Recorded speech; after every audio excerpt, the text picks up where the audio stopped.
ரொம்ப என்ன, பெண்களுக்கு ரொம்ப கருணை உள்ள அதிகம். எப்பேற்பட்ட தப்பையும் மன்னிச்சு விட்டுருவீங்க. எவ்வளவு ஒயின் ஷாப் திறந்தாலும் மன்னிச்சு விட்டுட்டு அவங்களுக்கு மறுபடி ஓட்டு போட்டு அவங்க என்ன பண்ணுவாங்க, எலெக்ஷன் நேரத்துல வந்து இன்னும் கொஞ்சம் பணங்களைய கொடுத்தோ இல்ல இலவசங்களை கொடுத்தோ தள்ளுபடி தள்ளுபடி தள்ளுபடி. நகை கடன் தள்ளுபடி ஆகிவிட்டதாமா?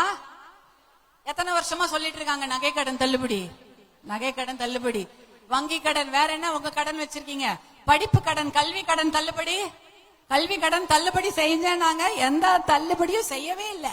படிப்புக்காக கடன் வாங்கியிருந்தால் அது தள்ளுபடி செய்யப்படும். கிட்டத்தட்ட 10,000 கோடி ரூபாய் தான் தள்ளுபடி. இவங்க வாங்கி இருக்கிறது 5 லட்சம் கோடி ரூபாய் கடன். அல்ல 10,000 கோடியை தள்ளுபடி செஞ்சிருந்தா நம்ம பசங்களாவது கடன் இல்லாம படிச்சு வெளில வந்திருப்பாங்களா? அதுவும் செய்யல. இத மாதிரி பொய் வாக்குறுதிகளை அள்ளி வீசி வீசி பெண்களை ஏமாற்றி ஓட்டு வாங்கி விடலாம் என்றுதான் அவங்க நினைச்சிட்டு இருக்கிறாங்க. ஆனா அது இந்த வாட்டி நடக்காது. சட்டமன்ற தேர்தல் வருகிறதா?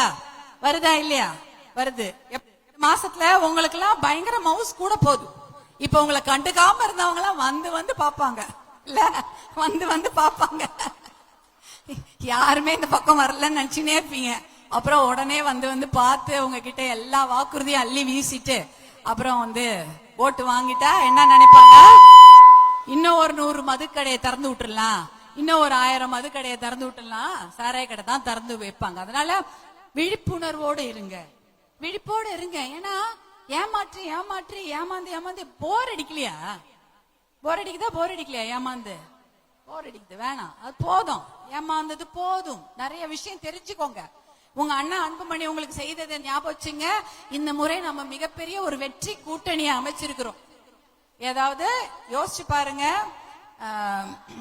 அனைத்து இந்திய அண்ணா திராவிட முன்னேற்ற கழகத்தின் தலைமையில ஒரு மிகப்பெரிய வெற்றி கூட்டணி, பாரதிய ஜனதா கட்சி எல்லாமே இருக்கிறாங்க. என்ன செய்யறதுக்காக காத்து கொண்டிருக்கிறார்கள்? ஏரிகளை தூர்வார வேண்டும். 5 வருஷமா ஒரு ஏரி தூர்வாரினாங்களா? அதற்கு முன்னாடி வாரினதுதான். ஏரியெல்லாம் தூர்வாரினாதானே பாசனம். ஏரி தூர்வாரினாதானே உங்க அணையில இருக்கக்கூடிய தண்ணி ஏரி நிரம்பும்.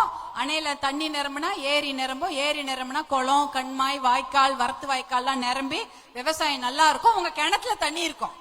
அதானே வேணும். நல்ல குடிநீர் திட்டம் வேணும்ல. நல்ல குடிக்கிறதுக்கு நல்ல தண்ணி, ஆடு மாடுகளுக்கு கலப்படம் இல்லாத தண்ணி, நம்ம குழந்தைங்க குடிக்கிறதுக்கு நல்ல தண்ணி வேணும். அதுக்கு மேல நம்மளுடைய விவசாயத்துக்கு நல்ல தண்ணி வேணும். இதுக்கெல்லாம் திட்டங்களை செய்யறதுக்கு நம்ம காத்து கொண்டிருக்கிறோம். அதற்கு வாய்ப்பு தான் கேட்கிறோம்.